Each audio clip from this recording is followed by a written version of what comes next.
Yo, what's going on, everybody? Welcome back. It's a brand new episode of Bets and Banter. And this week on the show, we're talking about Dana White Contender Series. It's week number 5.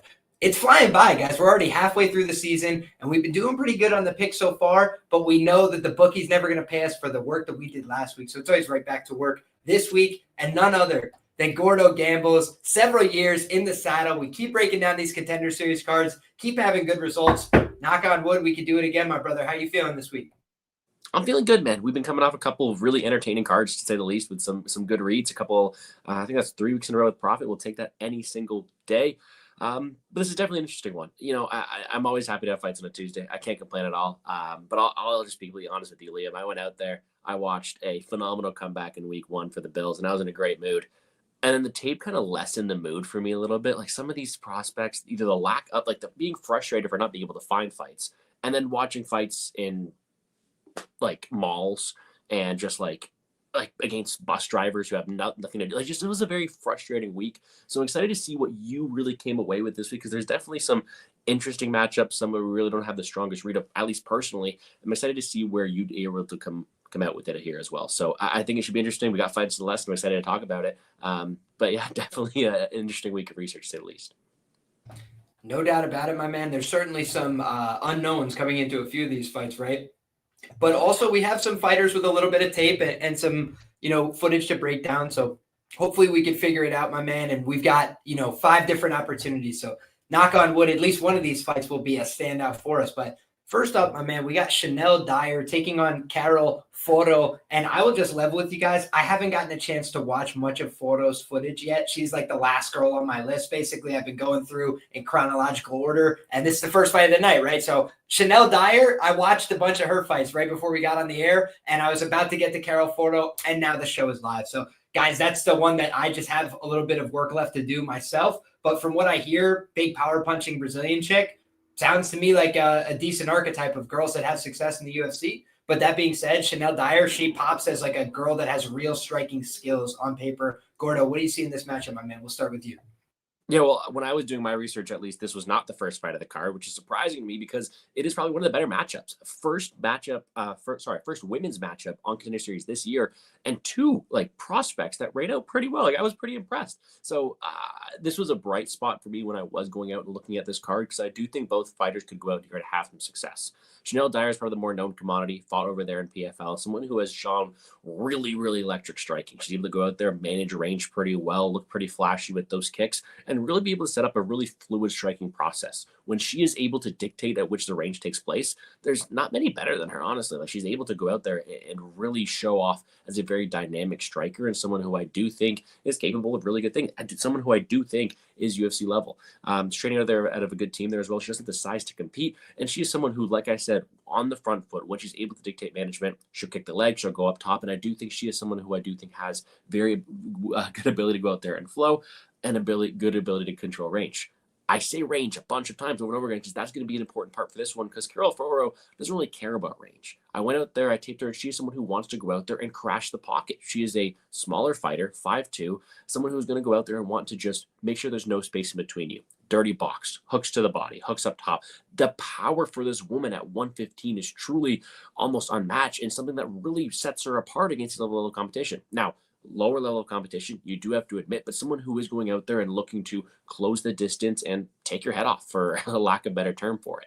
She's going to go out there, she's going to swing solid knees up the middle there as well, solid dirty boxing. I do like the way she's able to go out there and cut off the cage as well. I do think her footwork and process behind it works out well. But really what this matchup's going to come down to is that which range this fight takes place. I said that a few times talking about Dyer, and I do think that's really important. We saw last time in Dyer's PFL performance, she fought a little bit of adversity because she was able to be walked down, she was able to be put on the back foot, and she was able to absorb damage that way too. Like, the biggest flaw about Dyer is someone who I do think is leaving her head on the center line. Aside from that, though, when she is on the offensive, she has a way larger arsenal than someone like Foro, someone who is able to go out there and use kicks, different type of angles, straighter shots in the middle there as well, whereas Foro's more so those hooks. And I have seen more opportunities for Dyer to go out there and be, let's say, ability to fight through it. That is really, I do think, a tough matchup. I've really been going back and forth in this one because I do think that Foro has an opportunity when this fight's in close range. It's just, again, is this going to play at a kicking range or is it going to play at a boxing range? The more times I play this one out in my head, although I do think this could look like a hindsight pretty bad pick, if I'm being honest, because, again, if from kicking range, Dyer has more options. It could look very, very good in style on her. I think Foro's going to push forward. I think she's going to crash the pocket. I think she has a more Dana White Contender Series friendly style that is going to go out there and look to land the bigger shots, be explosive, win the moments, win over Dana White, and that's going to be something to get him on his feet. But I think she has more moment winning upside to win this matchup here. Size difference of concern, kicks on the side of concern, but I do think Foro is going to have opportunities to land, and I think I'm going to go out here and pick her in this matchup, albeit a very close one. Would I be surprised if Dyer goes out there, outpoints it from range, having more techniques, having more ability to win minutes? Not at all. I think that's definitely a possibility. But I like Foro's ability to turn the fight on a dime with her power, going up, cutting off the cage appropriately, and then those big shots. I think it's a fun fight, and I'm just going to slide with the dog based purely off of the price tag. Yeah, one thing I did want to note in this matchup, and I'm going to share my screen just so people could see, this is the face-off between these two. I posted this on Twitter earlier just so you guys have a perspective. I did think it looked like there was this like a weight class between them. You know, like if you look at Dyer, she's a big girl, big frame for the division. And I think you nailed it, Gordo, because like basically my tape study on Foro was going to be, you know, if she's able to come forward and really put her opponent on the back foot, that's going to be her best chance to win. Because Dyer is a very smooth operator when she's able to come forward. Like if you just back up on Dyer, you're setting yourself up for failure. She's going to kick your legs inside, outside, bring it up to every level of the body, touch it to the middle. She can kind of chamber all of her kicks, you know, whether it's like to the face or to the body, right? Like she doesn't show much difference. She just shows the same kind of movements. And then when you watch, you know, not a lot of women are doing some kind of subtleties in the striking that you see from Dyer, right? And what I mean by that is like the feinting game kind of reminds me of a city kickboxing fighter, right? Like instead of going, she show a couple and then she goes. And it does give her the opportunity to kind of draw some attacks out from her opponents, make them miss, then attack in reaction. You know, the way she set up that head kick knockout in PFL was just absolutely sensational. You know, if you watch that, it really is like a masterclass in striking, you know, just walking forward and then, you know, not picking one target and going after it all the time, making her opponent really guess like what's coming next and getting big reactions. She took her off her feet with a push kick to the body. She took her off her feet with a sweeping kick of the legs. And then she took her off her feet with a head kick that woman never saw coming. So, you know, when I look at what I saw from Dyer, you know, I think she's a very solid professional fighter. You know, even watching back that fight, you know, most recently, the fight that went to decision, what did I like about that fight? If you look at her regional career, you know, and I should say like amateur career, right? Because like PFL obviously is a little bit of a higher level than the regionals, but you know what I'm saying? If you look at her amateur career, a loss to Shauna Bannon, I'm like red flagging that as like, what the fuck happened here? Because I do think, you know, she should have the athleticism to kind of win that matchup. You watch what happened, man, it was a lack of experience and a lack of a ground game. You know, like she got taken down, didn't have much to offer off of her back. She's getting passed. She's getting held down a little bit. Not a great look. You watch her most recent fight, she's getting takedowns. She's getting to the top position, defending takedowns when she needs to defend the takedowns as well. So I feel like she's got a lot of fundamental skills that could translate at the UFC level. But on the other side, you know, I just don't know enough about Foro to say, right? So for me, it's going to come down to if Foro is able to go out there, push her onto her back foot, that's where she's going to have the best chance to win. You know, I do think she's one fighter on the front foot, different fighter on the back foot, not a bad fighter, right? She's still defending takedowns. She's still offering takedowns as like a way of alleviating pressure, but you could just see the defense isn't really there on the back foot, right? Like a lot of what she does is making people react so that way she can be offensive. And when she's the one who's kind of having to answer to somebody else, I do think that's where her defense could fall apart. So it's good matchmaking. You know, I think both these women do have something to offer at this level. But right now, I'm going to go ahead and say the size and the skills that I saw are going to make me lean towards the favorite in Dyer here. But I am willing to change my mind upon further research. So I hope that you guys got some value from the breakdown. Obviously, me and Gordo see this one slightly different, but he's the one who's done his due diligence on the other side with Foro. So I got to catch up and do my due diligence. I write a shit ton about these fights. I have pages and pages of notes I've been taking about the tape I've watched today. So I'm going to do the same kind of due diligence for Foro and then have a better opinion. I just don't want to be like, oh, you know, Foro is this or that when I really just don't know. The one thing I want to add too is when I was going out there and taping for her, I taped her second. I wanted to see that offensive ground game. Like I wanted to see if Foro was able to go out there and put Dyer on her back because it was Petrovic, it was Bannon who went out there, had those TKOs in the ground, showed that. she's not going to go out there and wrestle. Like, if anything, Dyer's size and physicality in her last performance shooting takedowns, I think that could be a path for Dyer to help her look good there as well. Let's not put that past her. I'm capping this purely as who is going to get their fight. Is this going to be a kickboxing fight from the outside, or is it going to be a pocket boxing matchup?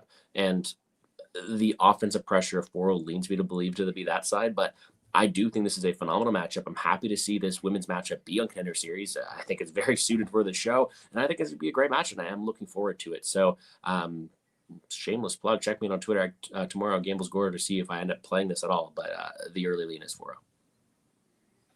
I like it, my man. Also, one thing I wanted to just note here as well, Great Britain top team. Maybe not a team that a lot of people are like, circling top ahead. It's like, man, these people are so good.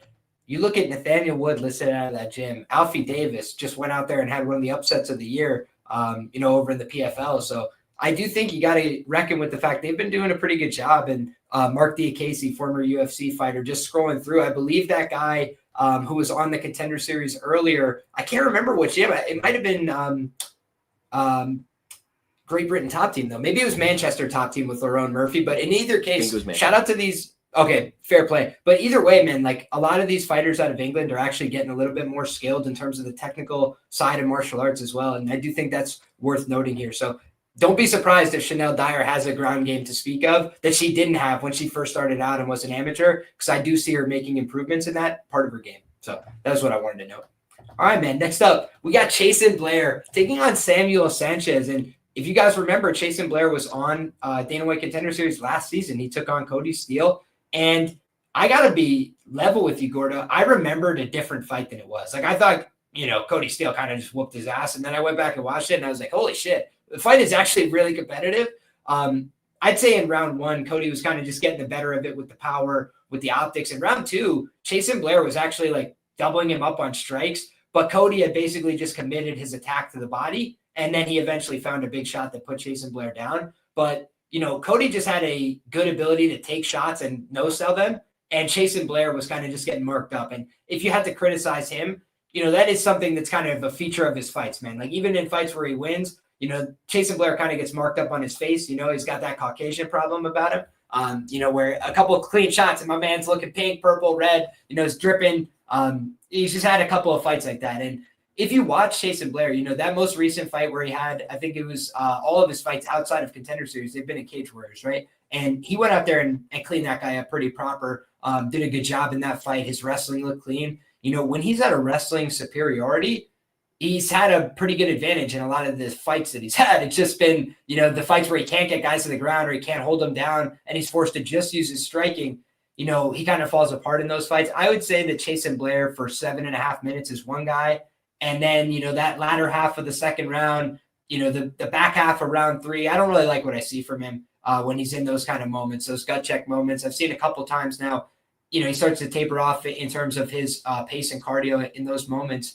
If you look back, he had a close split decision where he dropped the kid in round 3, but then that guy was able to get back up and like really put it on him late in the round. And I think steal it back on the judges' scorecards. And that's the kind of thing where if you drop somebody and then lose the round, that's a tough look. That means that you just had nothing left to give. And you're kind of standing there watching what was happening to you. So, Chasen Blair at his best, good wrestler. I'd say his jiu-jitsu is okay, but I don't always love his decision-making on the ground. I think he's like, if we talk about sometimes in MMA, like an aggressive purple belt is what his style reminds me of. Like, he'll go for a triangle from the full mount, which is cool in a jiu-jitsu match or something, but like in an MMA fight, if that doesn't work out and now you pulled guard, you kind of feel like a fool. It's like just things like that where I think Chasen Blair has kind of gotten away with some stuff. And then you see against Ahmad Hassanzada, it didn't work out, right? But the things that I do want to know, because I'm seeing people say Chasen Blair's a bum, Chasen Blair sucks. Like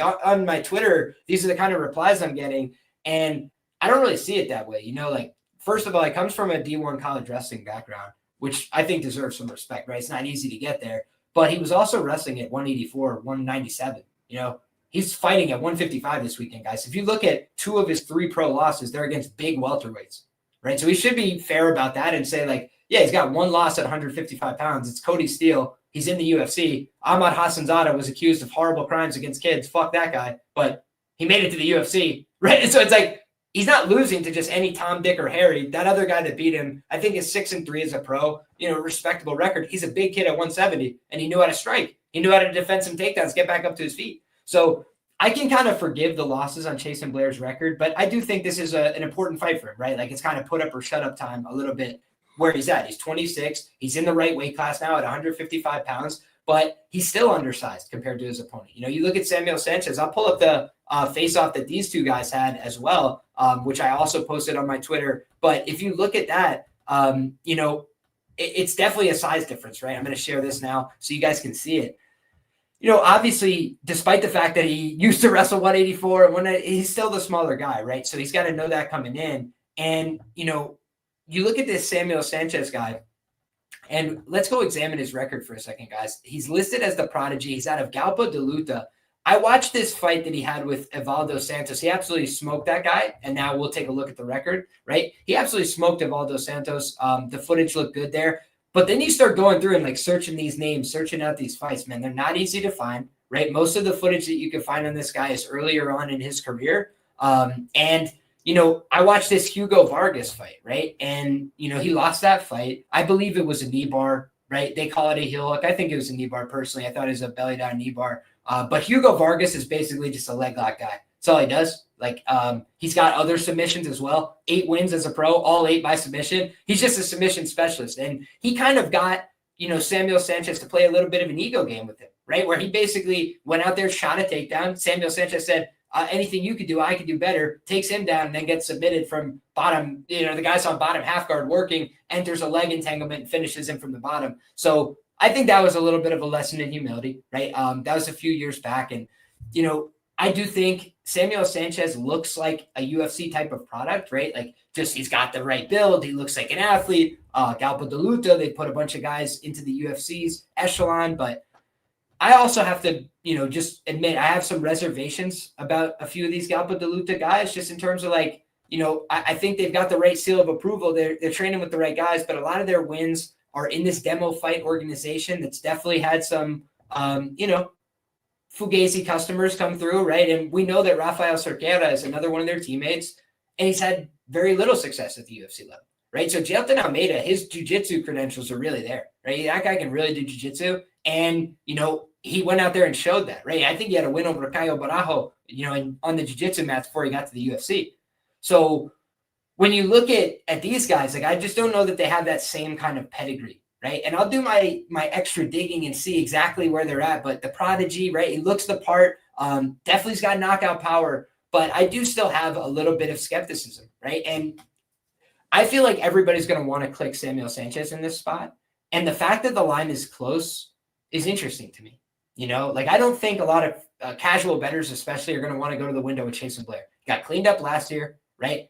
Cody Steele then just went on to have a, shellacking in the UFC. Maybe he's not UFC level. I feel like people are going to discredit Chasen Blair. And on the other side, you got a guy who looks very promising, but at 22 years of age, man, I've told you a million times, I kind of like you to be 25 or 24, very young kid. It can be hit and miss, whether they're ready mentally, physically, everything else. You could still be developing physically for 2 more years. This guy, very likely, in my opinion, will be a welterweight before his career is all said and done. Just look at the frame on him, right?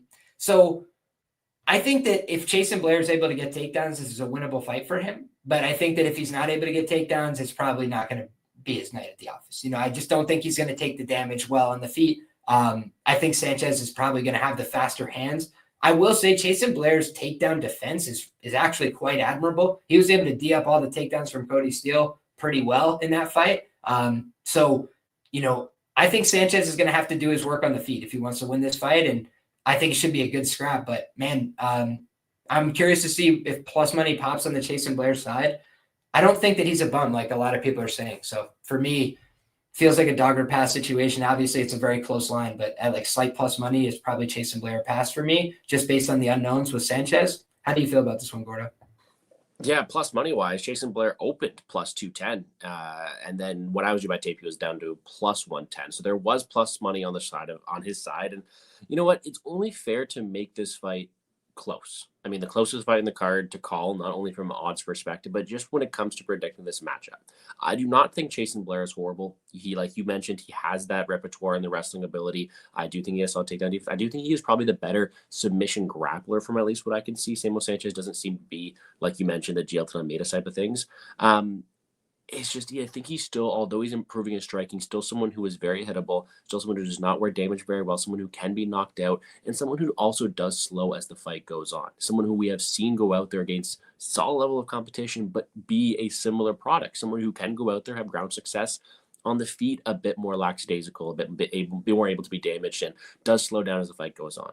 Samuel Sanches, maybe you watch more than me, but I wasn't able to see that much from him. What I was able to see was a lower level of competition, recently more striking-oriented matchups where he wasn't blowing me away with the striking, but definitely had, I think, more technique than maybe Chasen Blair does at certain points of his career. And it was those earlier matchups where he was going out there and landing the takedowns, having success with it. You know, the camp he did, we'll talk about Guapalito later with Franco here as well, but it's a camp with Gilton Almeida, with Eduardo Mora that typically goes out there and utilizes the wrestling.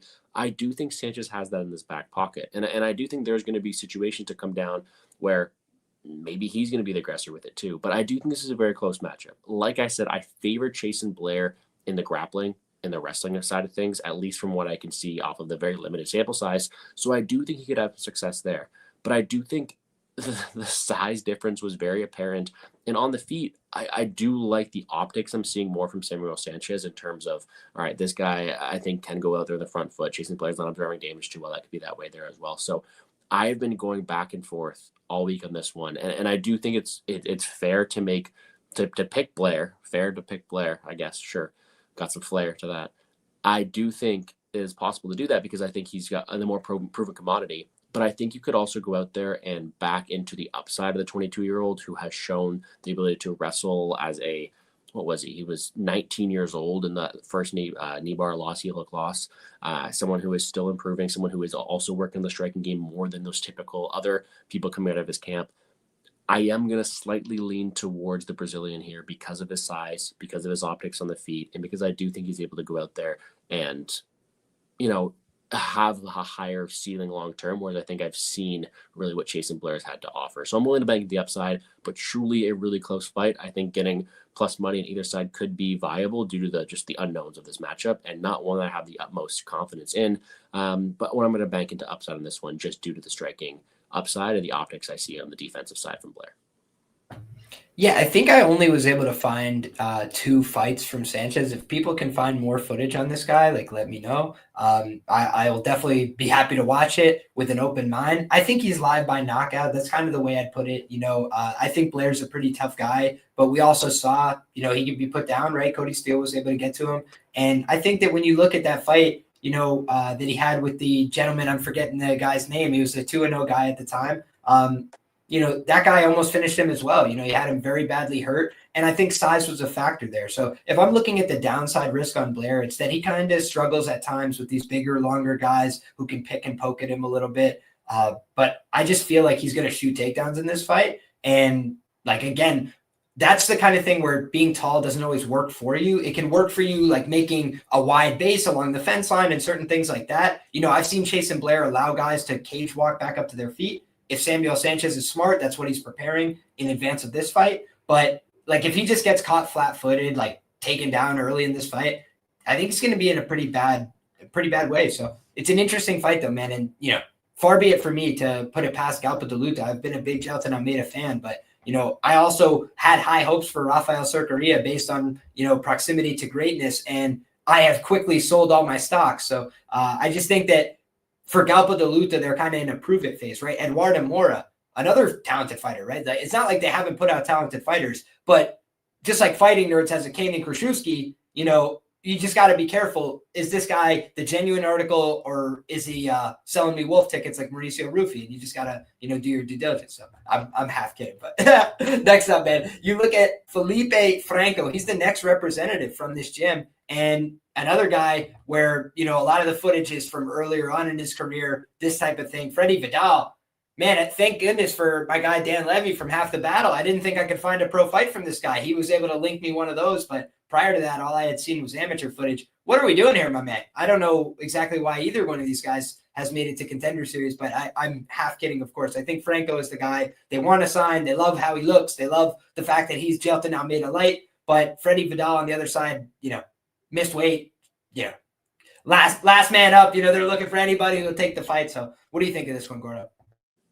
Yeah, as the aforementioned other mention of the the Gelton Almeida team, if we want to call it that way, the Goplo de Luta team, Felipe Franco definitely fits that mold. He is a very physical athlete who has go out there and shoot a takedown early, rely on the physicality, and is crushing absolute cans out there. When I mean he's crushing cans, like the level of competition is just abysmal. There's no other way to put it. So he's going out there and doing what he has to. He has a lot of early finishes. He has been very dynamic on the mat, but he is getting a lot of early success against people who don't really belong in there. 8-0, all first round stoppages. Striking looks okay, but all of it is a means to the takedowns. He's going from dominant position. He's riding pretty well. He's utilizing his physicality, and he's looking to be kind of like Gelton Almeida. He is looking to replicate that style. So because of the low level of competition, because of the fact that he has been pretty one-dimensional at wrestling, I went in pre-taped to Freddy Vidal. Quick Google search. Let's look it up for Freddy Vidal. D1 wrestling background, allegedly.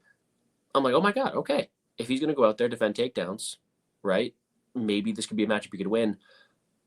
The very short tape I saw on him was not looking good. Like, you see some of these good wrestlers go out there, they're shooting really nice doubles. Freddy Vidal is diving for legs with his head down against low-level guys. He is not showing the utmost physicality. It was just kind of a disappointing, but a realistic profile for someone who was 3-0. He went out there and he was not showing much striking. He looks very green in that there as well. It looks like an overall green fighter who is relying on his physicality at these lower levels of MMA to have success. And I think that's fine. I think if he's able to go out there and stuff the takedowns of Franco, maybe he's able to have some extended success against someone in Franco who has yet to face adversity.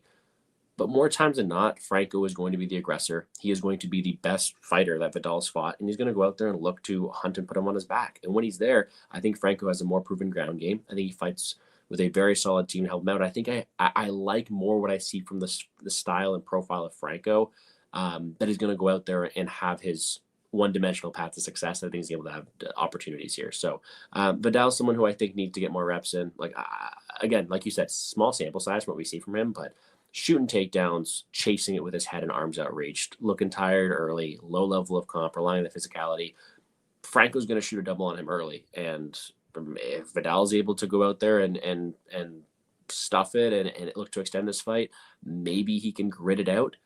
But I think Vidal's path to success is based off of Franco giving up, not based on him being better than Franco. And more times than not, Franco gets on top and lands some damaging shots here. So I'm picking the Brazilian. I think he gets it done. I think it's a interesting matchup to say the least. But let's see how real this padded record really is from his 8-0 guy.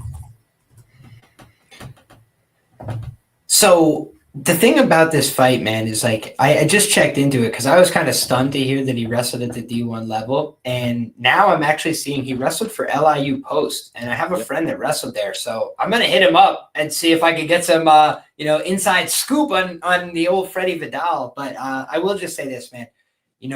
I couldn't get verification on this. I was just looking at the guy's Instagram.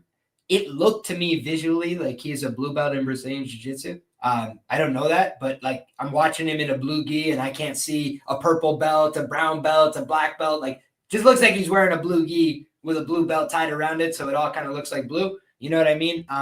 Again, no guarantees there. Do your own research, but I did check into it to try and get some more information.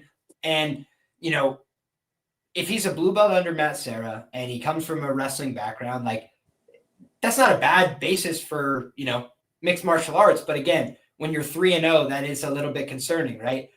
When you talk about how wrestling guys can get caught, I think getting knocked out, getting tired, and getting submitted are like the three obvious criteria, right? Because if you could still wrestle somebody, you could still lose a fight by any of those methods. And, I look at Freddy Vidal and I didn't see a lights out wrestler. I did not see a very good striker. I don't know what his jiu-jitsu looks like. But what I can say is like, the only thing that makes this interesting on paper, because again, is that we don't really know that much about Franco, except that he's absolutely crushing people that he's supposed to be, right? Guys that aren't, of that ilk. if he's going to go out there and shoot takedowns, like you're saying, which I agree, he's probably going to do that here. Like, what if he just gets sprawled out on and it kind of just becomes an ugly, sloppy, neither of these guys get a contract, but Freddy Vidal somehow greases his way to a win type of fight? I don't think it's going to happen. I think Franco's probably going to take him down.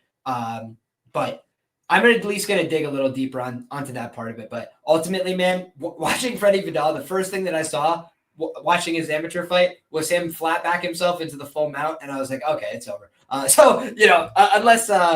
Unless my eyes does deceive me and he's made massive improvements since then, he just was making, too big of mistakes to be making at this kind of level. And again, he hasn't had enough time or experience to be made to pay for that and make those improvements. So for me, give me Franco, but again, it's a huge price tag for a guy who's really not beaten many good fighters, but there it is. And you look at that wrestling profile from Vidal, and again, making it to the level he did, all power to him, but 4-5 at 197. So again, someone who is he's not doing a Chasen Blair where he's cutting down even less, or it'll be interesting to go there. And when you go out there and you are training with a blue belt, the first thing you see when you go to Franco's profile is black belt in his profile, in his bio. And it's something that he does look to advertise. I do think there are going to be advantages down there. And as you mentioned, I don't think it happens either, but I think that's probably the path for Vidal, is gritting one out. And I don't see it sprawling and then like trying to circle behind and control without getting knee barred or something. Like, I feel like it'd have to be kind of a sloppy type of fight, but hey, who knows, man? When I was doing research on this one, this was the first fight on the bout order. So I'm coming out of a huge Bills win. I'm happy. I watched Franco. I'm like, okay, but he's going up against his wrestler. There could be some value at like plus 350 on this Vidal dude. And it just killed my mood watching him go out there. If I'm being honest, it did not look good. Absolutely. And dude, I will just say, like, look at this. This is all the notes I could take on watching 3 fights. There's 100 words. Like, there's literally nothing to say. Like, the guy's fighting fairly quickly, getting to easy takedowns. The guys are offering him no resistance. He's beating him up with ground and pound, or he's getting the submission. So he looks good dominating, but that's about all that we really know about this guy so far. So let's see if Freddy can at least give him some minutes, get a test out of him. But let's say Franco in the first 2 rounds is my prediction for this one. Yeah, his record, I don't know if we talked about it yet, only one fighter with a win, right? His opponents are 0-5, 0-2, 0-0, 0-2, 0-0, 19-16, 0-1, 0-0. Like, you cannot get worse than that. But he's doing what he has to do to get these first round finishes. Oh shit! AJ saying Vidal beat my boy Mike by decision. So maybe Vidal's got that secret cardio that he can pull out and just make it a long fight, make it a dirty fight. I will say this, man. I can't confirm that this is the guy, right? Because this is a nickname, not his name, right? So Felipe Franco, Felipe Nagao. You see it's labeled different ways, different places. This isn't on Tapology, nothing, right? That Carlos Boy Felipe fight, but I'll link it to anybody you want. Y'all can look it up yourself too. Carlos Boy Felipe looked like he had a fight with Felipe Nagao, and it ended with like a no contest type of thing after what to me looked like a clean punch from Carlos Boy Felipe that he kind of like waved his hand and like said he got poked in the eye, and they just stopped the fight. So that's just one little red flag to circle as, like, again, reasons why you don't want to get caught laying, a big price on somebody and get caught speeding. That was the only thing where I was watching. It was in 2015, guys. It's ancient history, right? But again, if that's the right guy, it was definitely a weird look, and you guys can look it up for yourself. But there's your little tidbit from the history books, and now we can move to the next fight, my man, where we've got Cam Teague back in the saddle, right? We had Chasen Blair. He was on last season. He had a pretty tough opponent, a guy who got the contract signed to the UFC. What about Cam Teague, man? He had Kevin Vallejos. By the way, you know who lost a round to Kevin Vallejos? Gene Silva. And I think people forget that, right? Like, Kevin Vallejos came out there and, he was letting Gene Silva know what time it was in the first round. And then Gene Silva said, hey, young man, you have much yet to learn. And then he came back and showed him what time it was in rounds 2 and 3. But you watch Cam Teague, I kind of felt like he had a chance if he was going to get to round 2 and 3 with Kevin Vallejos. We kind of saw Kevin Vallejos. He likes to have a managed pace. He's a dominant round 1 fighter. But he's the kind of guy that if he doesn't go out there and set that pace in round 1, then it becomes a more competitive fight, right? We just saw that with Danny Silva. And I thought Cam Teague, basically needed to extend the fight to win it, to give himself a great chance. And he was not able to extend the fight, right? Kevin Vallejos came out. He was after him early. He was able to put hands on his chin. And that's one thing you can't control in fighting, right? Somebody hits you really hard on the chin, you go down. He tried to defend, tried to block, cover up. He was getting smashed. He was getting hit to the body as well. And Cam's a really tough guy, man. You've seen in other fights, Cam get busted up a little bit. He'll be wearing a little bit of damage, keep coming forward, break the guy. So Cam loves to fight. He's not afraid of the fight at all. He's going to be a little undersized here in terms of reach, right? According to Tapology, 69 inches compared to 72 for his opponent. So something where, Cam Teague's going to have to get in there and make it a dogfight. He's going to have to probably take a couple hard punches to win this fight. And Lerryan Douglas, he's a killer, man. Like, they didn't give him an easy fight, right? Douglas is a scary guy. When he's after it, he's got dangerous power. He can mix it up in multiple phases as well.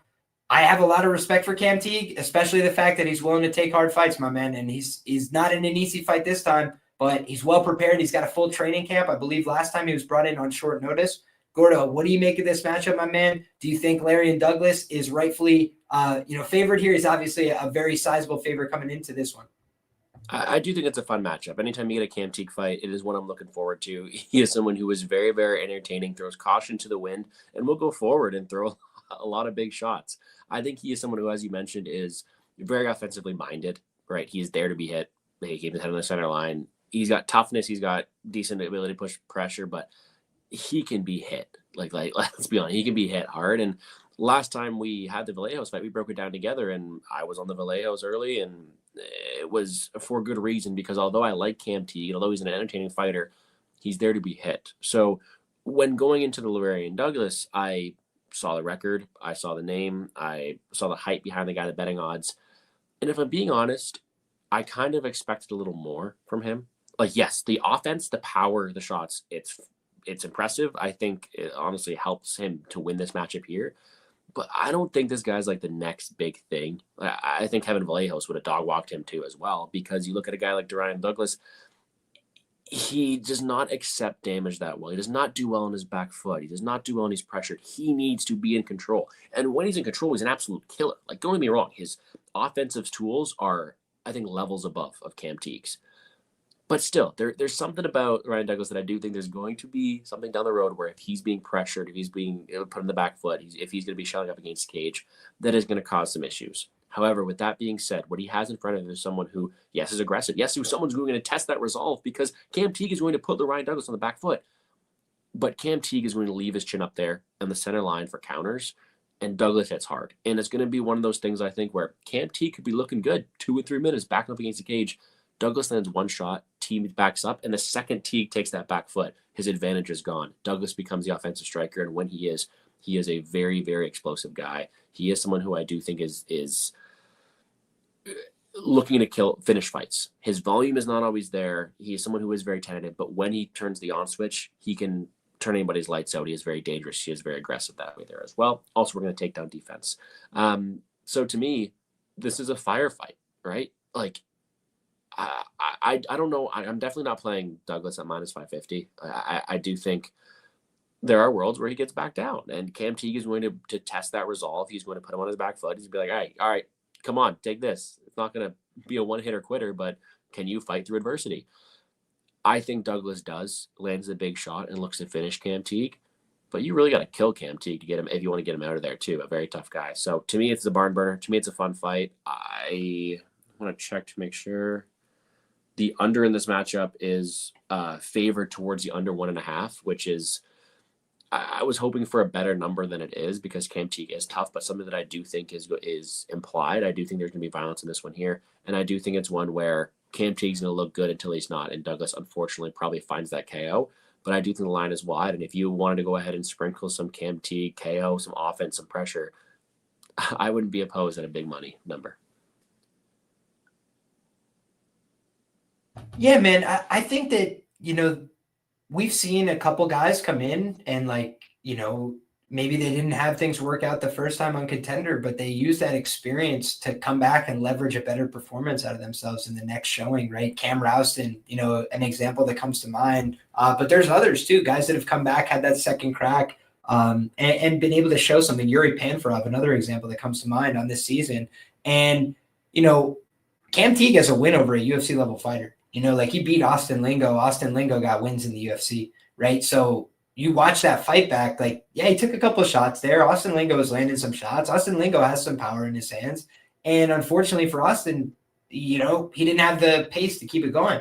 You know, and Cam was able to keep it going and you know, turn the script on him. So I think Cam Teague is probably, you know, the kind of guy that could flip the script on people here. You know, like he is a guy that believes in his skills, believes in himself, is going to go out there and fight hard and give you everything he's got. So if he gets put down, I think that's possible, right? Lerryan Douglas is certainly a talented fighter, but he's been finished 4 times in 5 losses, guys. He's been finished in the first round 3 times. So you look back and like the guy can check out due to adversity. You know, we've seen that before. He's been tapped out. He's been knocked out. He's been finished with strikes. Happened to him somewhat recently as well in the LFA. That guy's talented enough. Isak Thompson, I think his name is. Isak, something like that. Guy's a good fighter, no doubt about it. But you look back and that guy's lost since then, gone to split decisions. Like none of these guys are invincible. And, you know, I do feel like when you look at Lerryan Douglas, you know, I look back at that fight that he had, and in my notes that I took, you could freeze this guy with feints. You know, calf kicks bother him. There's certain things that you could do to kind of like get to this guy. And I think that if Cam Teague has done his homework, he can make this an honest fight. But I kind of lean towards what Gordo was saying, which is like, listen, this guy's like minus 550. I don't really love that at all, right? Because I think Cam Teague could go out there and fight with this guy. But Cam takes a lot of risks, man. And, you know, that doesn't always work out, right? So if you go out there, take big risks, take big chances on the feet, swing with somebody, you know, that's a two-way street, right? Either guy could fall. So I kind of lean towards the under 1.5. I'd almost prefer something like a fight not to start round 3. I feel like these guys are going to go out there and really try and take pieces off each other, try and get that UFC contract. You know, Cam Teague knows what's at stake here, right? But Kevin Vallejos, it took him 2 cracks, right? He lost to Gene Silva, came back, got the contract, and now Cam Teague's getting his chance, right? Not the same guy. Got to go out there and do it the hard way, right? He's never going to have anything handed to him. Probably a little bit behind athletically. But talk about the dog in the fight. Cam Teague comes to fight every time, man. And that boxing match that he had, if you guys have watched that, I did go back and watch that. Cam Teague looks like he's dancing out there, man. Loves to fight. So I just think he's going to go out there and give you something. He's going to go out there and fight hard. But, you know, he might just be athletically outmatched here. And you do have to credit the experience of Douglas. He's been fighting in the LFA, tough guys, and he's got a lot of professional fights, man. He's been doing it for a long time. So 2 guys that I think both deserve this opportunity. But unfortunately, it might take 3 cracks for our guy Cam Teague to finally break through and get that shot in the UFC. You know, they keep giving him these hammers, right? But I'm leaning towards the under 1.5 here. I think somebody's going to find their finish, you know, more often than not. I think both these guys are violent. Both these guys want it, and they're going to go swing. Anything to add, Gordo? No, I do think this is probably one of the more entertaining fights on the card. As you mentioned, shout out to Cam Teague for taking these tough matchups. I do not think this is an easy one by any means. Odds may be wide, but Cam Teague is just he's just begging to be knocked out by some points, and giving him someone as powerful and as dangerous as Douglas is definitely not the best means for success. So give me unders, hopefully get a good line here as we go, but I'm cheering for Teague. You're not going to be wrong. Dude, one thing I wanted to just say as well, even in my Ivan Tenya notes for Lerryan Douglas, Tenya cut him open badly in the very early going of that fight. And so Lerryan Douglas became a wrestler real quick, took him to the ground, and then it ended up finishing the show with power. He's got a wide set of skills, but he's the kind of guy that, you know, I think partially it's his stature, but also his violence. He's looking to finish people. When you're looking to finish and you step into the pocket and take risks, it's a 2-way street. So should be fun, man. I'm excited for that one. I think that's probably the fight of the night. If you guys are looking for the fight of the night, I think the 2 women are going to go out there and put on a show in all likelihood because of the style dynamic. And I think this one, and there's certainly one more we'll discuss that has some meme-like violence potential, my man. And it's the main event of the evening. Holy shit. Talk about taping this one, man, and researching this one. Anthony Guarascio has a very interesting story where this guy fought, guys, in like what was it? I got to go back and look. I think it was 2012 he did his first amateur fight, and he got beat, right? You look back, like, this guy basically, like, disappeared off the face of the fighting scene for a little while and then reappeared, and now he's been on a career resurgence, been doing this damn thing very quickly, rising up the ranks in CFFC. So this guy basically went from nothing to something real fast, and, you know, lost a couple amateur fights, even lost his first fight back in 2021 when he came back to the amateur circuit. Since then, man, he's been rolling. And Steven Asplund on the other side, talk about a fun guy to watch. Like, that looks nothing like, if you judge a book by its cover, you would never get what Steven Asplund's doing, man. He's got a jab. He's got, the ability to really set down on that left hand. He's going for guillotines. He's going for Kimuras. Like, this guy is a fun fighter. He goes out there, he attempts techniques. He's all heart, but holy shit, dude. Like, just watching this guy get 10-8'd by that guy in what was that, April? He was getting 10-8'd in the first round of that fight and came back out to win the fight because the guy was just so gassed. He had nothing left to give.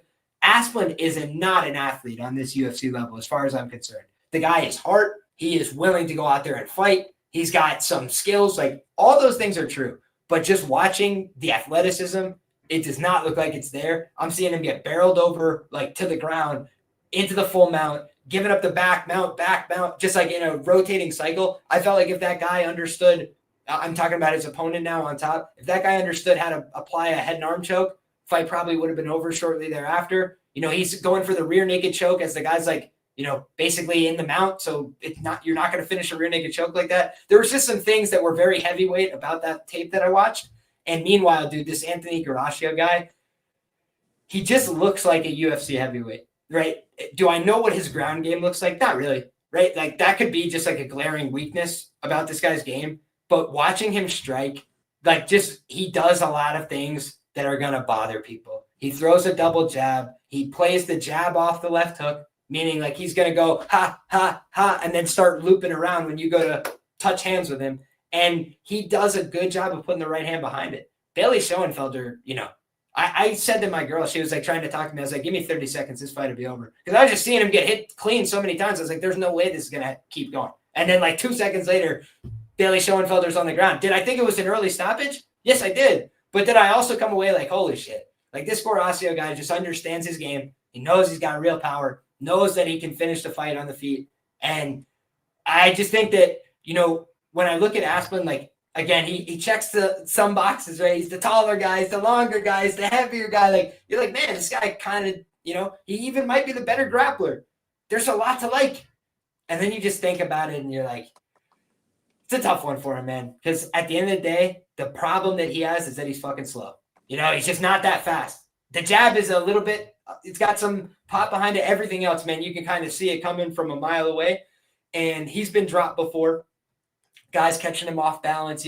I've seen refs have to intervene because he's getting a little more tired. So he goes to throw that snap kick to the body, just kicks the guy right in the groin. Like, he's fighting guys that look like they're there for like an eating contest. And I don't mean that to be disrespectful at all. I'm just trying to call a spade, right? Like, what else do you say? The guy did not look like a professional athlete. He looked like a guy at a professional eating contest. So you just look at Guarascio is beating up Bailey Schoenfelder, who is on the UFC card, Dana White Contender Series card. He was a sizable favorite, if my memory serves, right? Am I wrong about that? Wasn't Schoenfelder like a big favorite when he was on Contender? So, dude, Schoenfelder was like a big favorite on Contender. People believed in the guy. And then this guy cleaned him up easy, quick, fast, and to the point. 31's not young, but it is for heavyweight, right? And so this guy's got his whole future ahead of him. He's taken very little damage, and he's been fighting for 10 years. Like, it just seems to me like Guarascio is going to go out there and smoke this guy bad, probably knock him out in the first round. So shout out to both these guys, man. Concrete, Steven Asplund will always have my respect, man. This guy, number one, goes out there to fight like a dog. He's not afraid to fight. He's not afraid to get hit. I just think there's a level gap in the athleticism here. I kind of, let it get past me on the what was that fight, man?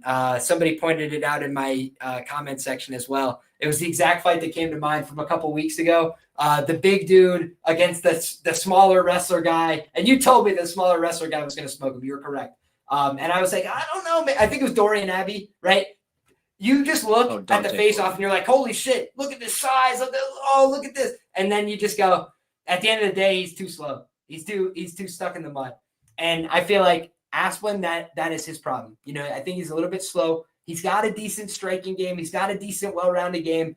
I just don't think he's going to be fast enough to get out of the way of the bombs coming from Guarascio. I think Guarascio knows how to use that double jab to close distance, to put hands on people. And I think he's going to use the double jab, the left hook. He's going to find those body shots if he needs to. He's going to come upstairs. And I think that he's got the swagger, the intensity, and, you know, I just liked what I saw from him. You said on one of these fights, like, looks like the Contender Series style. Man, Guarascio's got that Contender Series style, man. Come forward, find big knockouts, and then let the crowd know exactly who the F you are. That's what Guarascio's been doing, and I think he's going to do it again, man. What do you think? Yes, well, Dante Johnson, who you're talking about, not Dante Thornton, the Las Vegas Raiders receiver. So there's that. And to answer your question, Bailey Schoenfelder was not only minus 660 against Danilo Voivodkin on Dynamic Tennis Series, but it was also minus 400 against Anthony Guarascio in that matchup. So he's a highly touted prospect. Guarascio made quick work of it. So did my tape early. Yo, shout out to Bailey Schoenfelder, bro. No hard feelings, bro. I hope all is well, man. That sucks. I still think he's got skills, but he's definitely been mauled recently too. So no, when I started this research, 3-0 prospect, 5-1. Look at Guarascio. He was a minus 240 favorite, I believe, when I was researching him. He was up there huge. And I looked at it, I'm okay, this guy's supposed to go out there and win. He is going to go forward. No matter what he does in the first few minutes, he's looking to take your head off, right? Aggressive, fun, seems to have decent hand speed, decent technicality with that as well, but he will lunge into punches to take your head off. He swings heavy, right? He's got one punch knockout ability, solid leg kicks, very good technical boxing, but how's his ground game? How's his cardio? So my thoughts instantly went from, all right, we have a minus 240 favorite, relatively untested. What can we get behind on Steven Asplund, right? Yes, the dude looks like he got some skin on him, some fat on him, sorry. But this dude was, like, I stalked his Instagram, which, first of all, is funny because he's hanging out with the big baby. The train, Thomas Peterson. Hey, yeah, looks like the big in boss Minnesota. baby. Yeah. Hanging out there. He's got a picture with him and Gable Stevenson on his Instagram too, regardless. Not the point behind this, but this dude's lost weight. That training session didn't go well for him. Oh no, he got ragdolled 100%. But this dude was a huge dude, like 6'5", cut down to 260 and lost plenty of weight. I've heard somewhere that it was like 200 pounds he lost, right? Like this dude lost a ton of weight, got in shape in his training there as well. Whereas Guarascio's the opposite. Like this dude's put on weight. He's put on muscle. So different looks that way there as well. So I think the looks for Asplund's kind of deceiving. I think he's got decent cardio. I think he's in decent shape. But I don't know if he has that same fighting optics behind him. He's got decent striking optics, but his technicality is not there. He can be ragdoll, he can be hit, he can be put in different precarious situations. So I do think, although he's got deceiving looks, and the longer this fight goes, is going to go out there and favor him. That's why I was kind of looking towards, okay, maybe this dog is going to be live with the way he is, being more cardio versed, being able to probably go out there and be more proven down the stretch compared to Guarascio. That was when I was looking for a way to fade a minus 240 favorite in Guarascio. The more this line closes in, the more I have to go with the initial read, which is, all right, Guarascio's going to go out there and finish him early. He's minus 140 now. I think we'll get a decent number in the early round 1 KO. Guarascio's going to be quicker to the punch, and he's going to be able to land on someone like Asplund, who is pretty sedentary in his movements. The question is just, can he get him out of there, in my opinion? Because if he can't, I think Asplund's going to take over based off of size, physicality, and proven cardio. Or I wouldn't say cardio. I'd say ability to push through, right? Like proven resiliency. Whereas Guarascio still looks to have these unknown question marks about him. So I think it's one where this fight is going to end violently. It's either Guarascio round 1, Asplund round 2. Give me the fight doesn't start round 3 type of vibe for this one. But I do think the more the line closes in, the more I do like this Guarascio guy being the aggressor early, landing the big shots. And no matter what Asplund is able to do, it's just, can he survive the early onslaught for him to have success? Super slobby heavyweight affair. I would not be shocked for anything. But you look at just pure upside and who comes off as the more explosive fighter early, it looks to be Guarascio, and I see why he opened the favorite.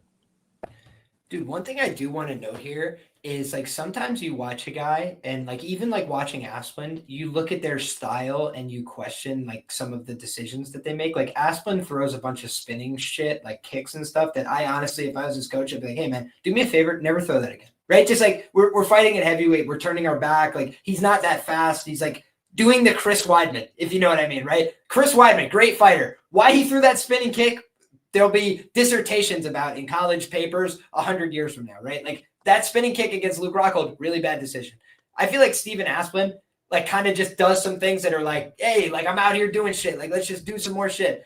Guarascio, the one thing I will credit him he hasn't had a lot of fights where he's gone deep. So we don't know what his cardio looks like, right? That is an open question. But I will say, I think his style is efficient. Like if you watch the guy, he doesn't do a lot of fat. He doesn't, and I don't mean that like in the sense of this match. I mean like there's not a lot of fat on his game, right? Like he kind of just does basics and he does them at the right time and he picks his shots and he's patient. Like that's kind of what his fighting looks like. It's like, ha ha, whoosh. Like, you know, it's not every minute, every second I'm moving everything all the time. Or even Jose Aldo, like constant tension. He's kind of relaxed and you know, he just has a style that seems to me like if he needed to do that for 15, I feel like he probably could do it, you know? So that's the one thing where I'm like, styles make fights. And I think that this Guarascio guy, you know, some real wrestler probably going to give him real bad problems in the UFC one day. But in terms of this style matchup, I don't know that Asplund can get these takedowns. Like, frankly, I've seen Asplund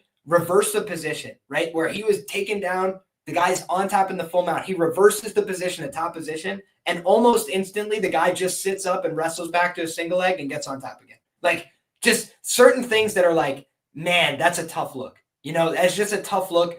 I feel like if Guarascio got on top of somebody just from being big, he would like hold them down. You know what I mean? Like, whereas Asplund like found a way to give up the position again very quickly and then had to work from a position of disadvantage. His whole career is about coming back because he's constantly in horrible spots. And it's just like, I do think that that is the kind of thing that's not super sustainable at heavyweight, especially like how many heavyweights, 265-pound men, do you want to find yourself underneath in the full mount asking, you know, trying to live another day? You know, that's just not a good spot to find yourself in a fight. So it's the kind of fight where I feel like if Guarascio had some of those spots maybe that other guy had, you know, he's not going to go for like short elbows. He's going to try and punch a hole through the guy's head, you know? So Guarascio is a really mean guy as well. Like talk about, you know, Shanelle Dyer, one of the things I like about her, she's got hatred in her heart when she's fighting. Like she's like letting people know she's got disdain.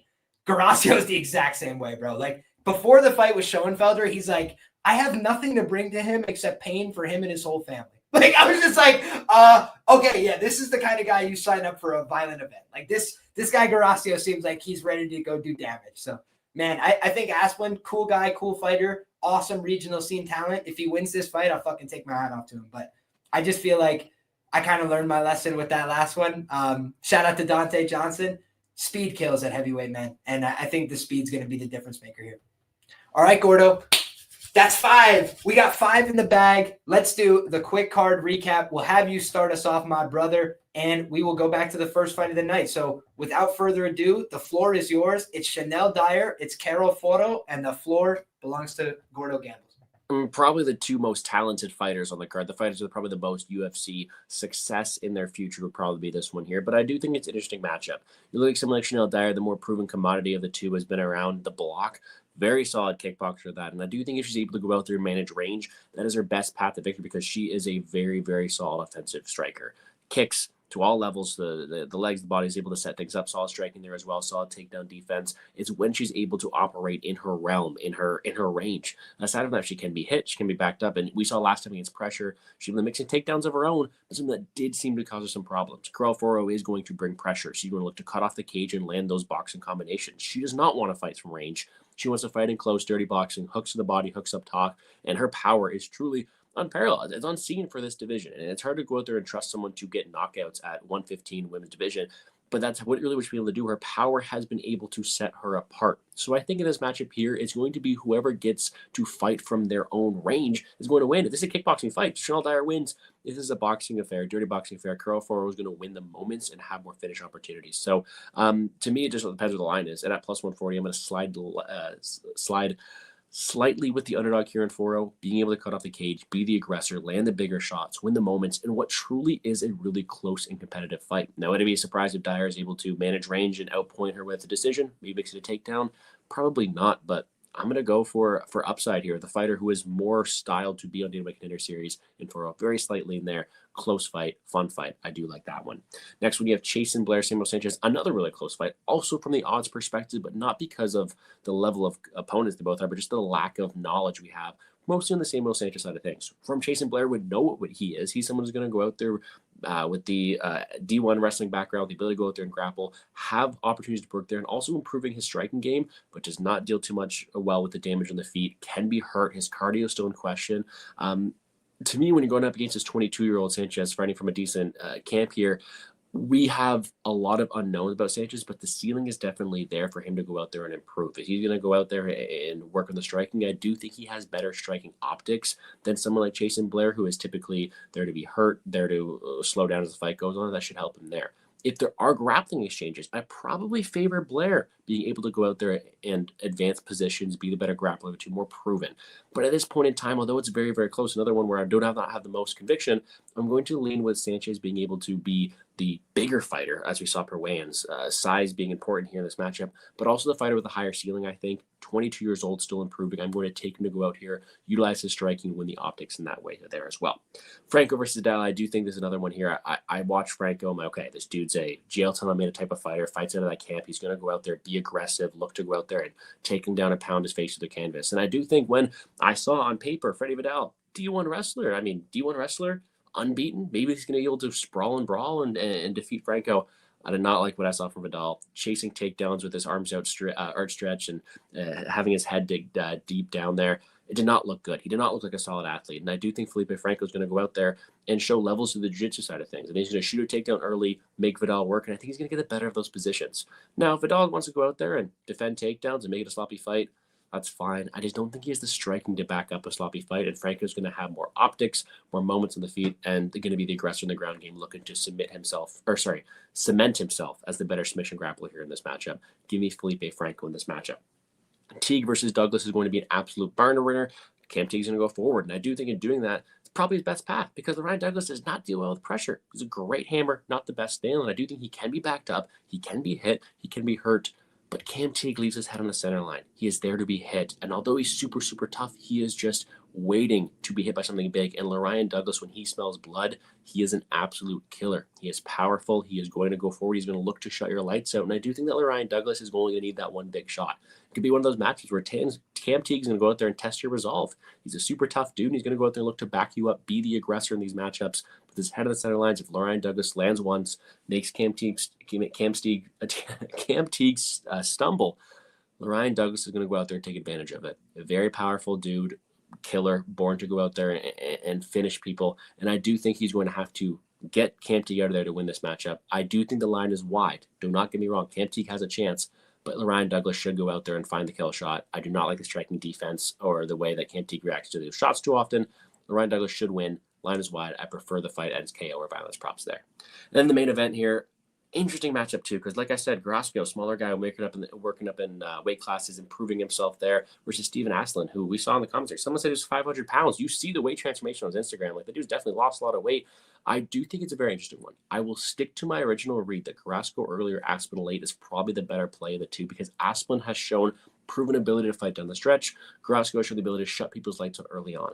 But when it comes to making a pick, it has to be Guarascio for me, because I do think he is going to have the Dana White Contender Series style build, go out there in the first round, look to kill you. And if it's a straight 5-minute matchup, the way better hand speed and technical boxer, in my opinion, is going to be Guarascio, who I just think is going out there with more intent to injure, probably better striking that way there, and a lot of power in his realm. So, like I said, the longer this fight goes, Asplund is live in round 2 and round 3. If you want to sprinkle those props, be my guest.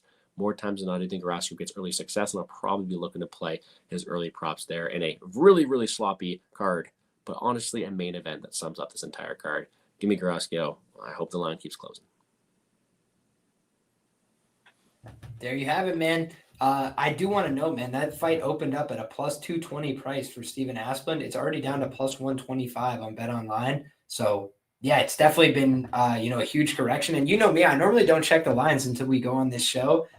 And looking right now, I'm seeing, Freddy Vidal, he opened a plus 195. He shot up to a plus 350, right? So the lines moved in favor of Franco. Lines moved in favor of Asplund.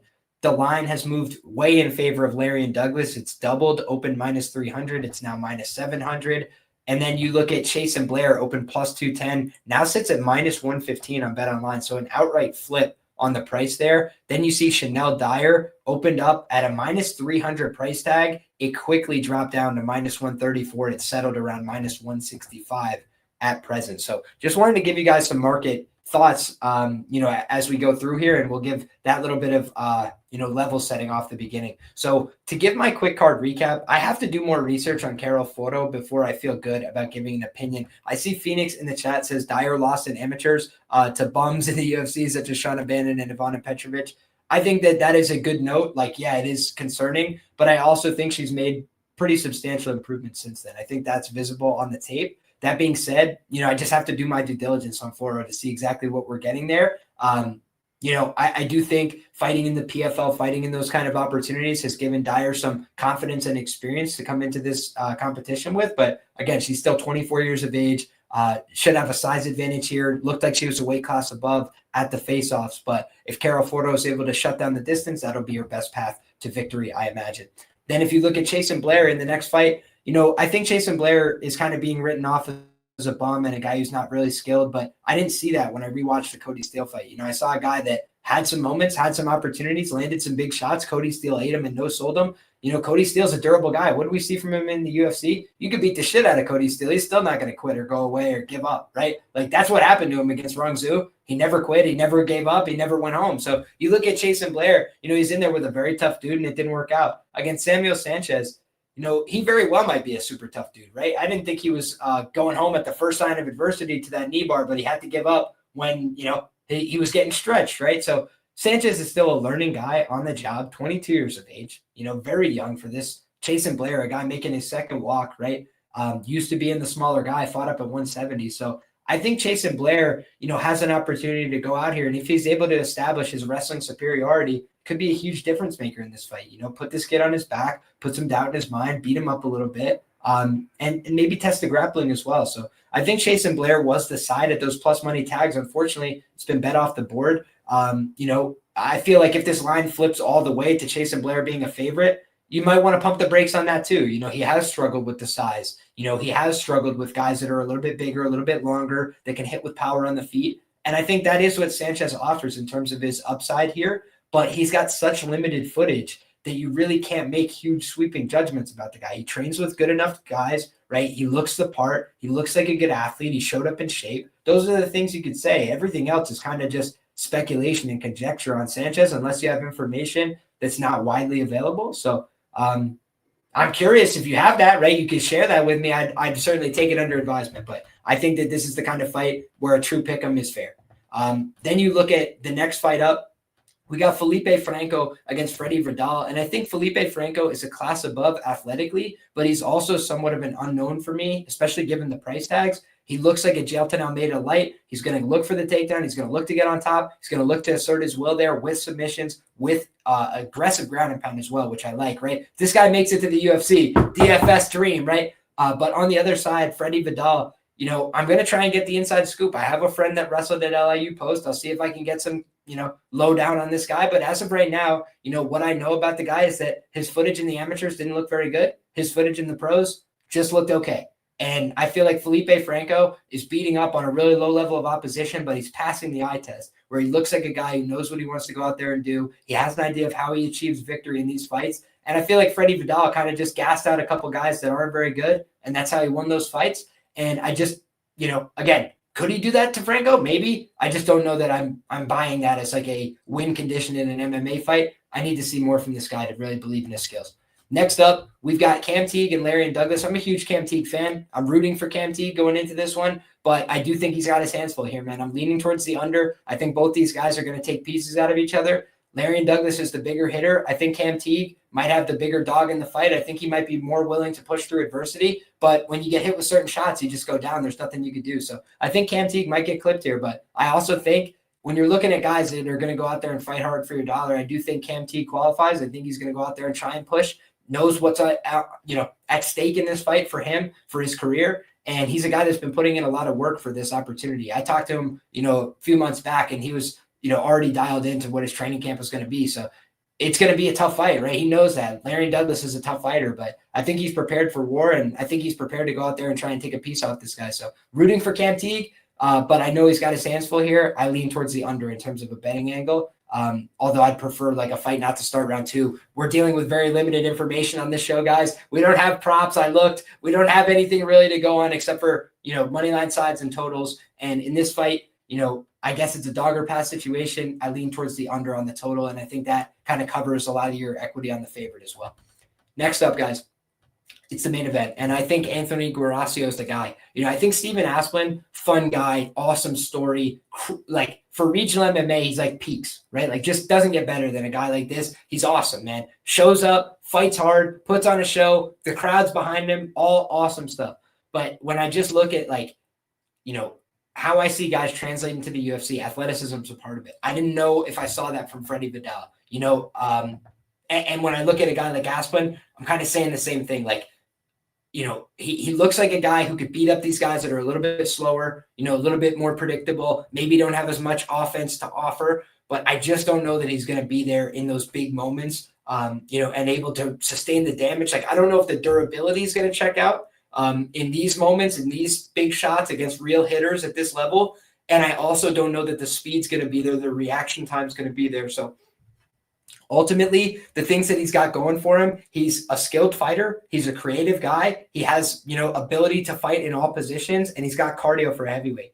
But his opponent, for me, has an efficient style. He's got a little bit more, natural swagger, and he kind of just fits the bill for what the UFC is looking for. He's willing to talk shit, cut a promo, knock somebody out, and get the hell out of there. So for me, Guarascio's who the UFC is looking to sign here, but Asplund's the kind of guy that's going to go, give him everything he's got. He's going to spin. He's going to fucking throw something crazy. He's going to try some offense here, but I just think he's probably going to get spilt while doing it. So shout out to Steven Asplund. I think he's a cool guy and a good fighter. I just think, it's probably not his time. I think it's an unfortunate fight for him, and he's 27, right? So he's still a young enough guy. Maybe he gets another crack. Maybe he gets another opportunity down the road. He's not, old shop-worn guy, but I just think when you look at how these two guys match up, Guarascio, I feel like has a deceptive record. 3-0, you think to yourself, this guy's never fought before. And then you see that he fought in 2012, and you're like, holy shit. This guy's kind of put a lifetime into fighting, but a lot of it was done in the shadows, and now he's ready to kind of let people know who he is. And meanwhile, for Asplund, like, he's out there having these comeback fights, crazy fights, fun wars in the LFA. And that's not what it looked like for Guarascio and CFFC. He's fucking smoking guys. So I just think that that's the difference between these two guys, and I think Guarascio just a little bit of a tick above, but both guys are fun. Should be an awesome heavyweight fight, and it should be a fun week of Contender Series. Is it the highest level week of Contender Series? Are we watching the next UFC champion? Maybe not that, but fun names, guys that you can get behind, some interesting stories. We get some answers about a few of these guys that their tape is nowhere to be found. So I'm excited to get it all done. Is there anything you have to or would like to add, my brother? Because that's all for us. Dude, not much, my friend. Interesting one to say the least. I am looking forward to it. I'm looking forward to see these props drop, because if we can't watch it, how are the bookmakers going to watch it? Are they going to make a mistake? Let's find out. So be sure to check out all Liam's stuff there as well. My stuff will be on Twitter at GamblesGordo. Let's get that in the screen. Oh, yeah, right there. As well as the other content I do, Plays and Fade Sports on YouTube for a solid UFC no-check card this week as well. We're double timing it with these 2 shows a week. I'm looking forward to it. I love it. We're halfway through the Dana White Contender Series season, and I love breaking down these shows with you. As always, check it out, man. Should be good. Looking forward to it. Go Bills. Life's good. Hell yeah, man. Bills 1-0. Only New York team to get a win. That's a great start.